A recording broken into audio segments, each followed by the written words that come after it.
This podcast is supported by listeners like you. We're grateful for your tax-deductible donation at newthoughtphilly.org or the link in the episode description. A practical prayer is a prayer that works. These discussions between Reverend Bill Marcioni and Carol Lawrence dive into the details of how it works and how to work it. Reverend Bill is a New Thought minister and the author of Practical Prayer for Real Results. Your new life begins with a new thought. Carol Lawrence is on a spiritual quest, finding the New Thought teaching after decades on the pulpit in 3 different traditional denominations. I've got some questions. Together, they're exploring the philosophy and activities that come together from many of the world's religions to create the practical spirituality that is New Thought.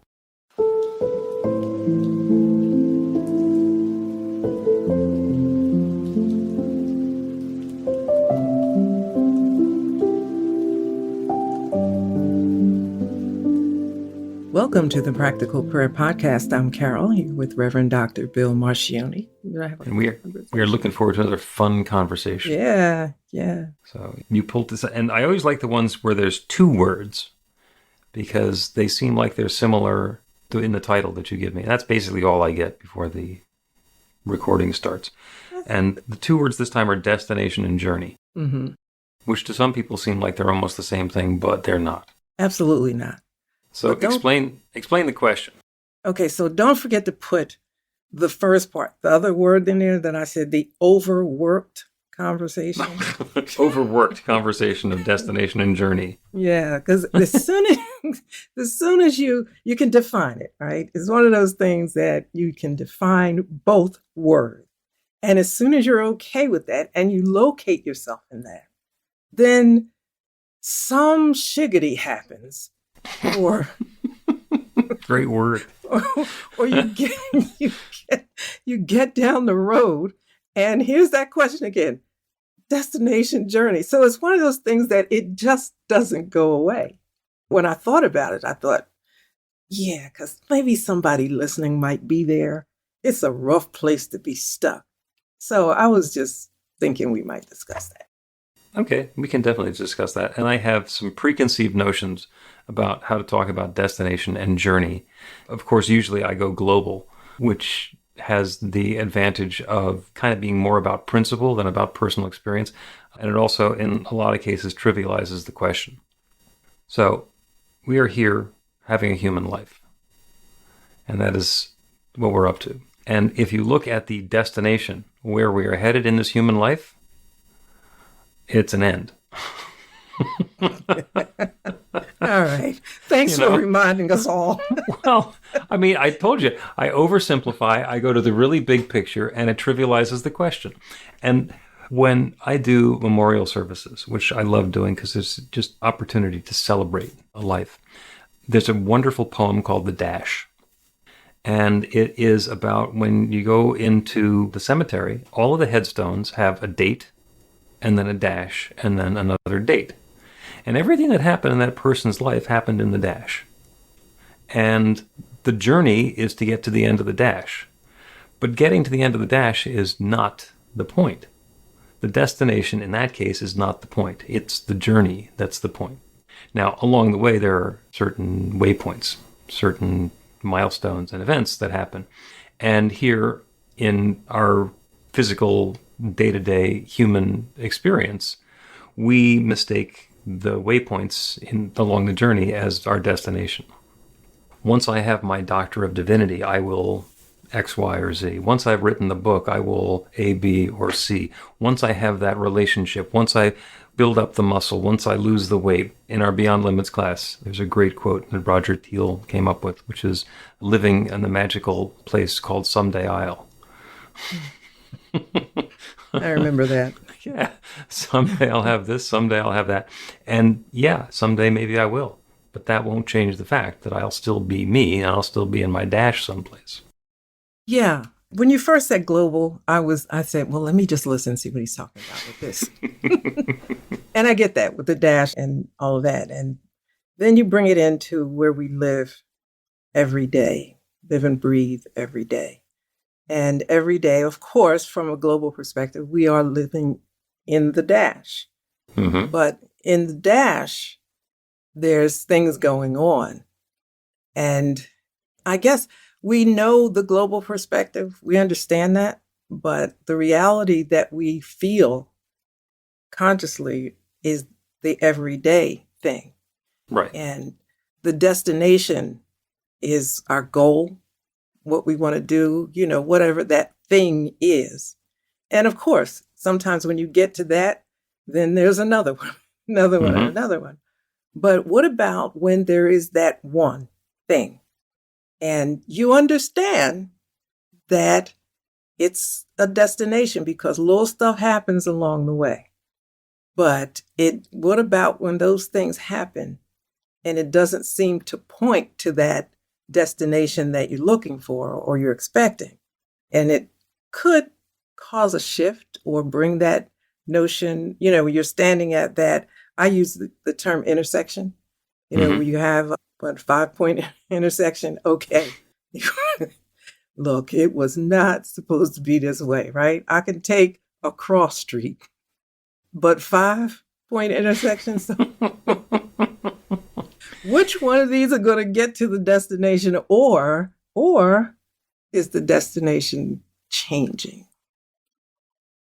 And that's like, that could be a stage in life where you're trying to say, the destination was this, and that doesn't seem to be like this is the road for it. Right. And this is, in a lot of ways, it's either the same conversation or the corollary to the conversation about free will versus destiny. Because when you come to a 5-way intersection, you're at choice. You can choose either to go to the left or to go straightish or to go rightish or to go hard right, or you can turn around and go back the way you came, or you can get out your tent and set up camp right there at the 5-point intersection, or dig a tunnel or get a helicopter to pick you up. There's lots of different possibilities there. So when we come to that decision point, and what looks to us like a decision point, it's not like there's one way that we have to go that's going to lead to our happiness and the rest of them are all doom. I had the good fortune to grow up in the same town where Yogi Berra lived. And I say that just as a claim to fame. It has nothing to do with me. Yogi is famous for saying, when you come to a fork in the road, take it. Yeah, okay. And what that means is make a choice and keep moving. So it's a fun way of saying that, but keep going. Yeah, you go to the left, something's going to happen. You go to the right, something's going to happen. And it's possible for either of them to be good in their own way. It's just that whatever's going to happen on the left fork is different than what's going to happen on the right fork. And deciding ahead of time about which is good and which is bad is all about our judgment and our ego and our evaluation. Because sometimes choosing the thing that doesn't seem like it's going to be the most fun in the short run turns out to be really helpful for us in the long run, and vice versa. And it's kind of letting go of not just letting go of the controls, but it's letting go of the controls, but putting it in the hands of your faith, or reactivating your faith, or recharging your faith, because Ernest Holmes says there's a power in the universe greater than we are, and we can use it. Mm-hmm. So sometimes it can be easy to forget that there is a power in the universe and we can use it. Mm-hmm.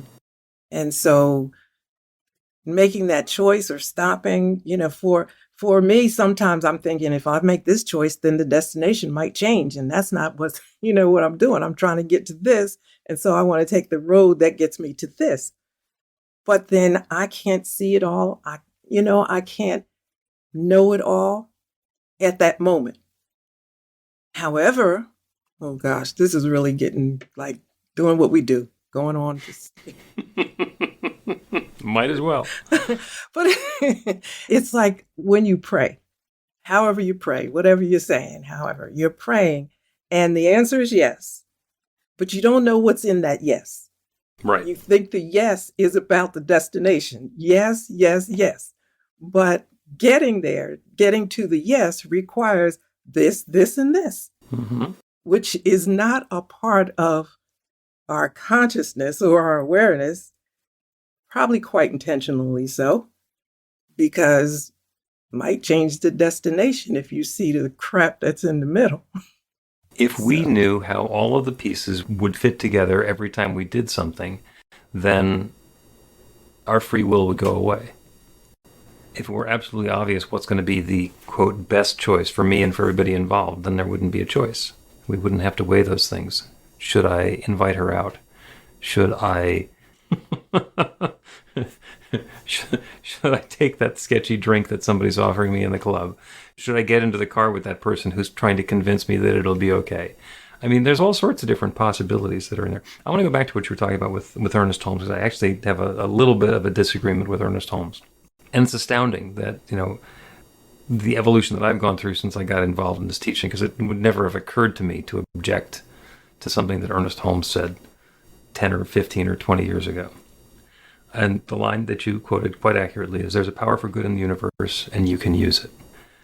And I think the full line is, there's a power for good in the universe greater than you are, and you can use it.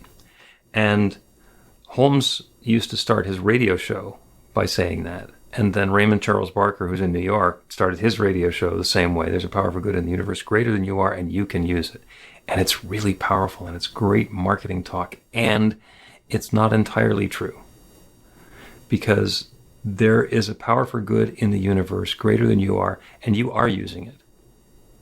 Not that you can use it.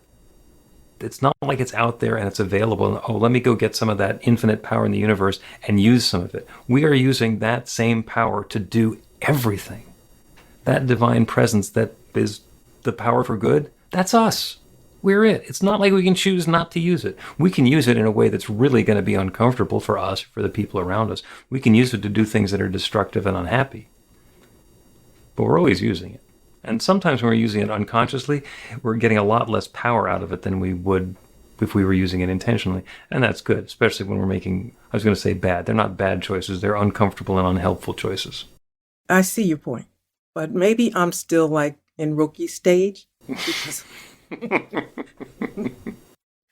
I'm still hanging on every bit of that because it makes so much sense and it has been so useful. It's very comforting. Comforting is not the right word. That's the only one I have available to me at this moment. I get into situations where I'm trying to pull together a project or something or whatever, and I'm stuck. And I'm not exactly used to being stuck. Used to kind of knowing what to do. Mm-hmm. But then when you give up your control freak card, you kind of get stuck. You kind of get stuck a little bit more. And I remember the first couple of times I would feel frustration in not being able to move forward with what I wanted. And then in comes Ernest Holmes with there's a power for good in the universe available, and you can use it. And I will stop even now. And I'm saying I might be in rookie stage, but it's an intentional usage that impresses me and gets my attention. I need to get this done. And there's a power for good.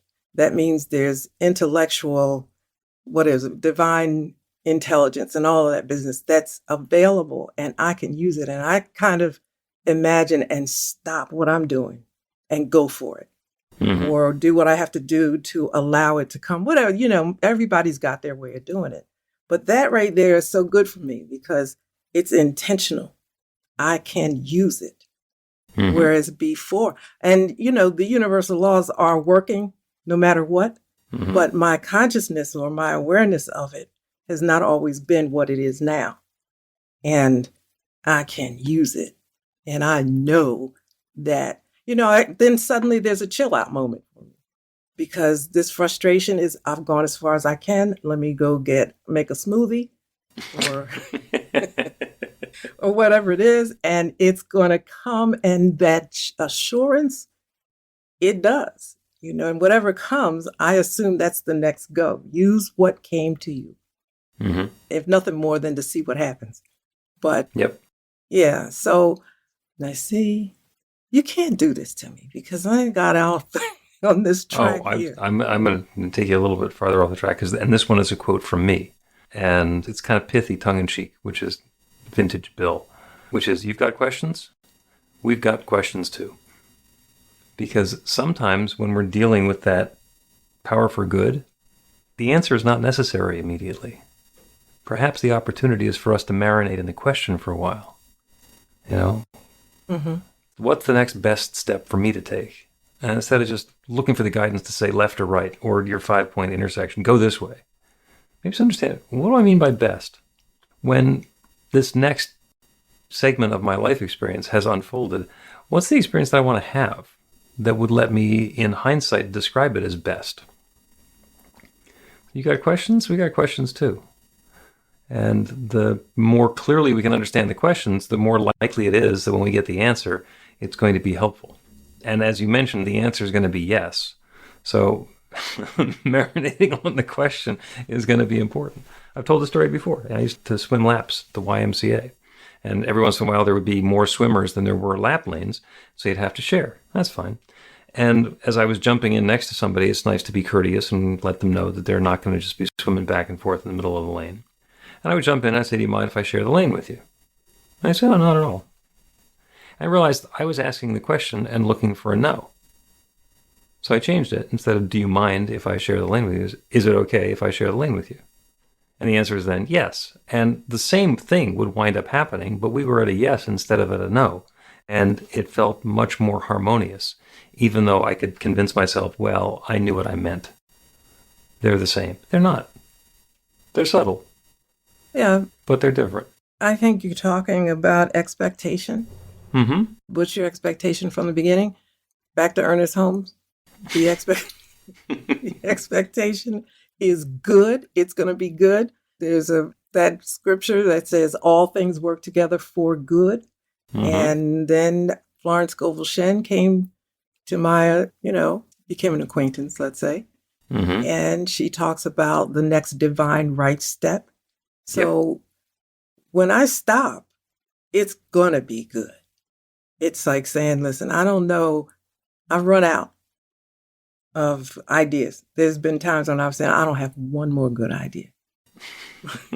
Now that's the ultimate frustration for me, but I'll stop and know that, okay, there's a power for good. All things work together for good. The next divine right step, I need to chill until I see it, feel it, nudge it, something happens and it's going to be good. So stop stressing. Go get that smoothie. There you go. Let's take a break. I want to come back and talk some about Emma Curtis Hopkins, because, of course, we haven't gotten far enough off field in this conversation yet. Right.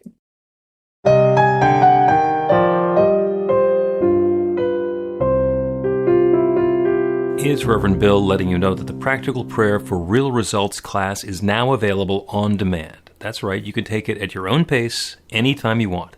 All of the information is at bethelight.com. That's b-the-light.com. You know where to find that stuff. The class is 5 lessons, broken down into 18 modules, and you can take them at whatever pace is comfortable for you. As you work through the process, it starts out with the theory, goes into the practice, there are experiential activities and exercises, and at the end of the program, you will wind up with an understanding of how practical prayer works, and a practical prayer for yourself that will work to create transformation in your life. And as you know, it works for everything. Take a look at the class online at bethelight.com. There's a sample lesson so you can see how the class is going to work for you and then dive in. The great news is it's on sale now. You can register and save $20 off of the regular price. I'm looking forward to seeing you in class.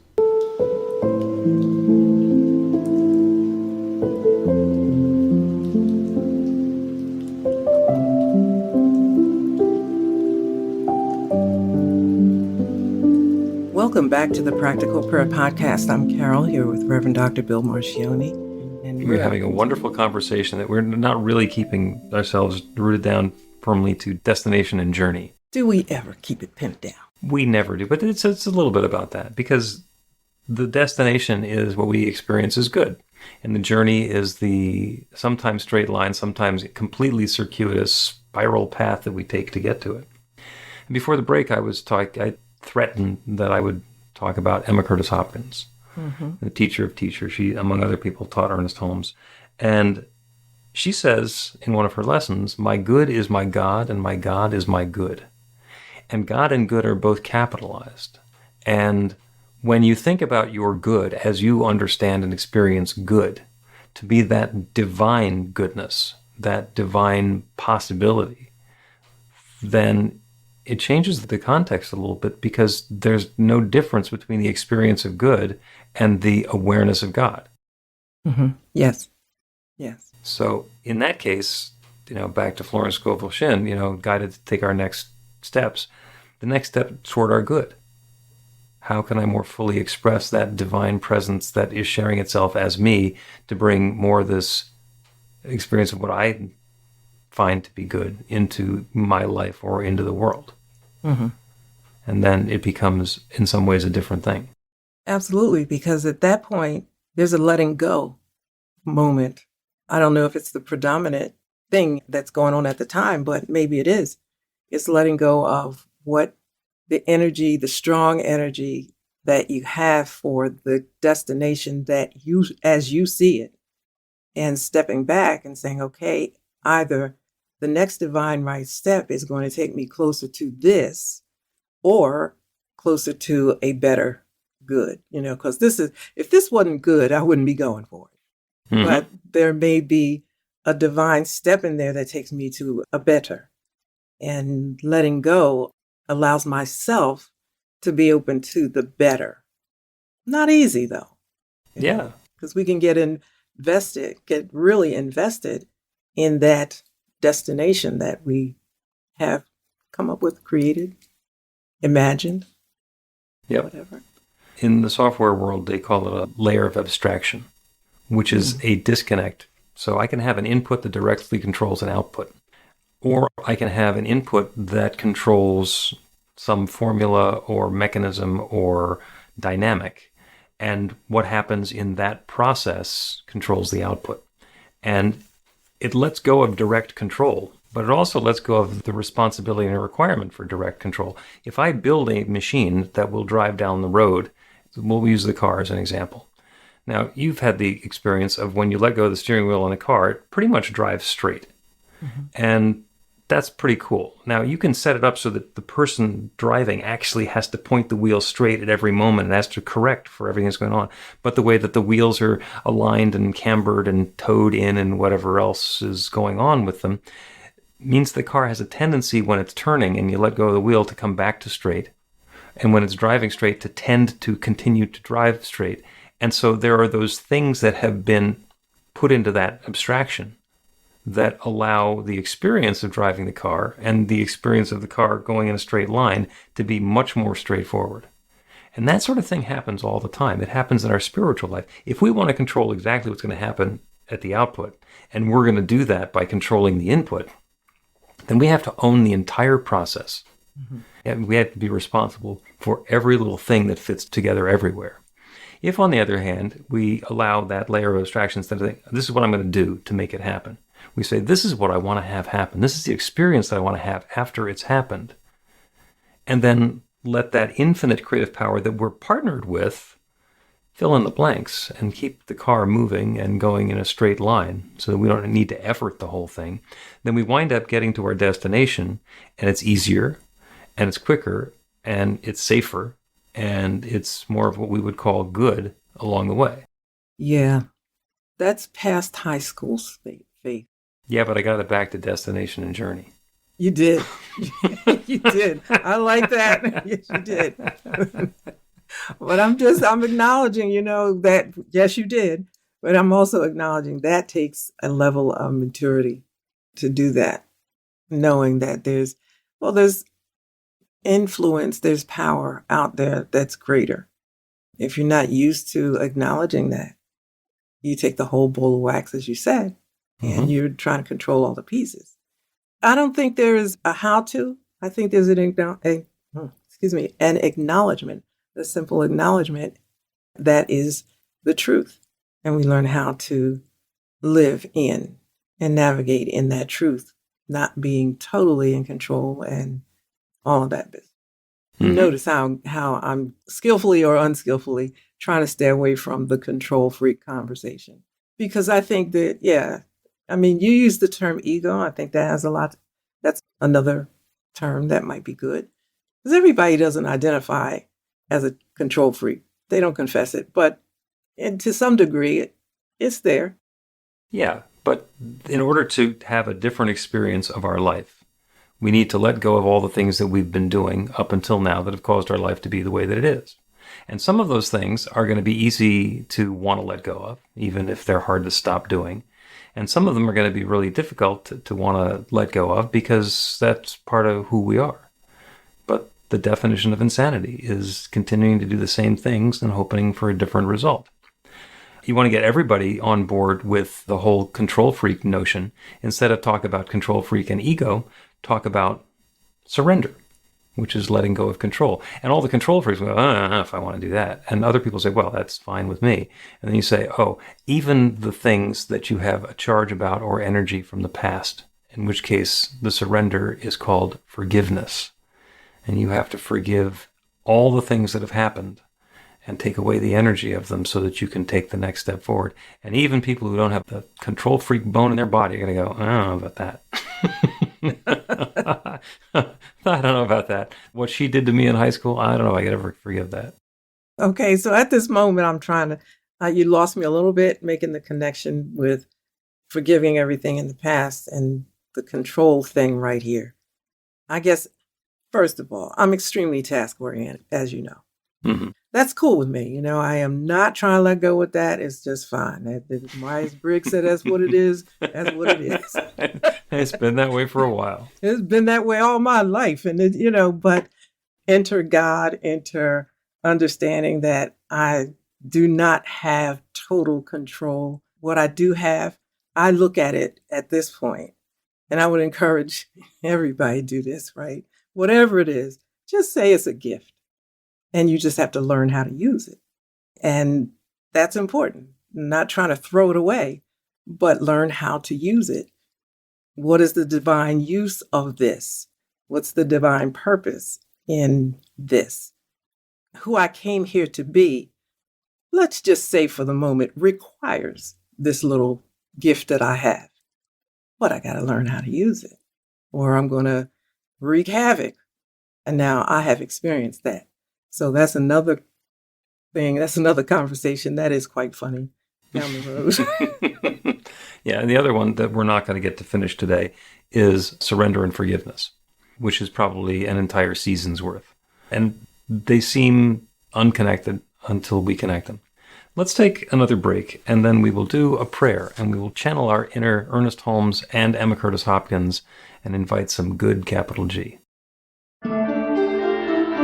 Get inspiration in an instant.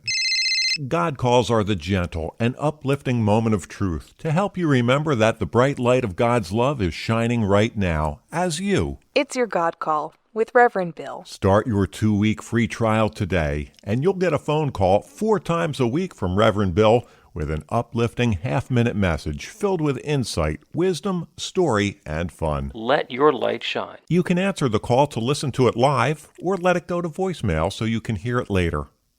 After the free trial, your subscription is just $5.95 a month. The details are at godcall.org. God calls are disruptive, intentionally. Whenever you write something, put on a gold star. They take you away from your routine to remind you about the truth of who you really are. They come at random times between 8:15 a.m. and 6 p.m., so you won't be expecting them. And somehow, the message is exactly what you need to hear at the time. Magic is loose in the world. It's a moment of motivation in the middle of your day. Find out more and start your 2-week free trial now.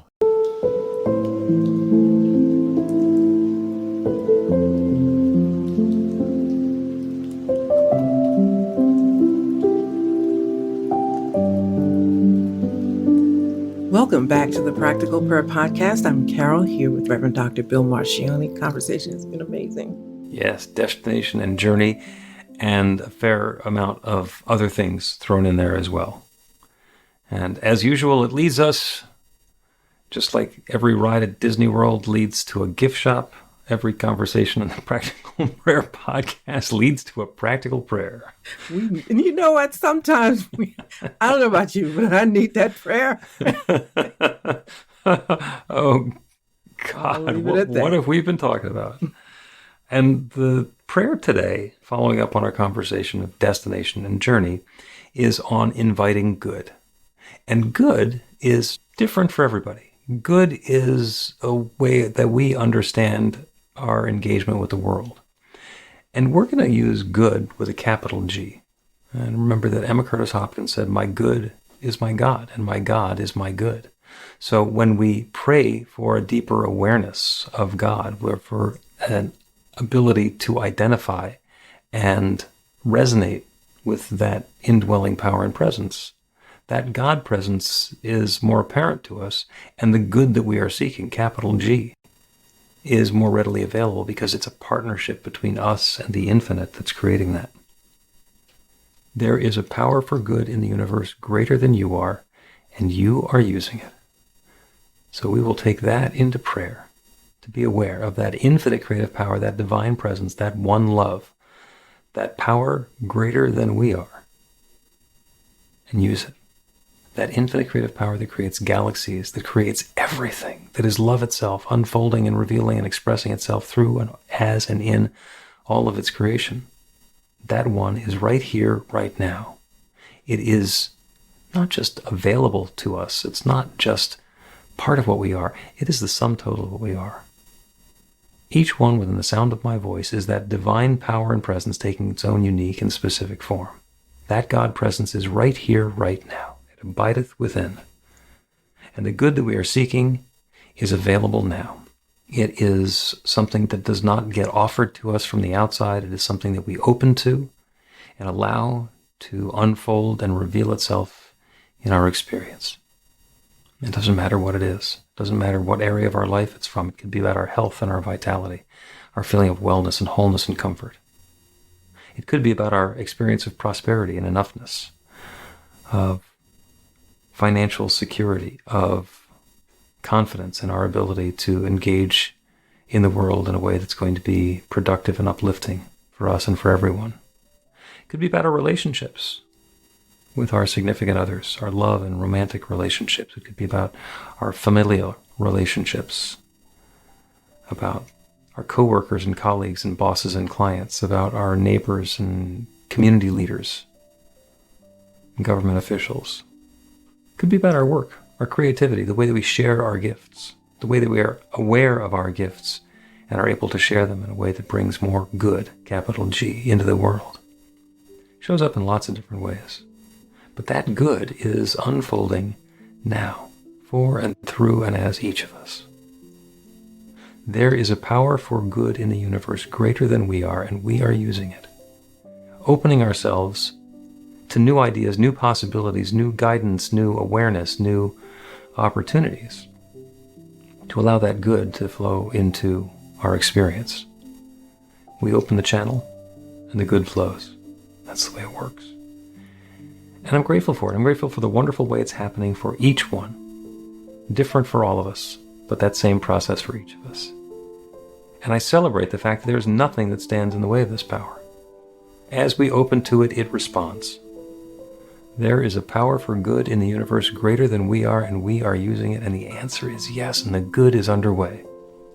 So with gratitude for all of this good, I speak this word, I release it into that creative law, the one that always says yes. And I know without any doubt, hesitation, qualification, or resistance, it's once again saying yes. This good is at hand now. And so I let it be. And so it is.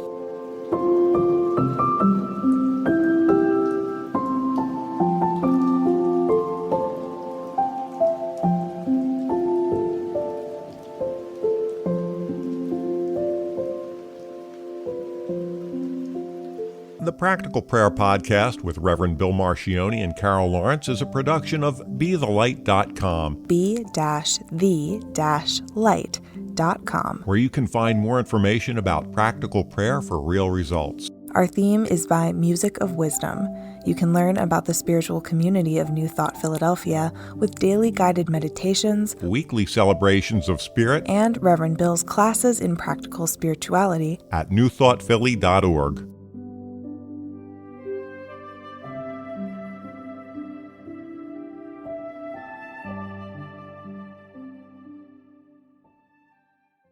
This podcast is supported by listeners like you. We're grateful for your tax-deductible donation at newthoughtphilly.org or the link in the episode description.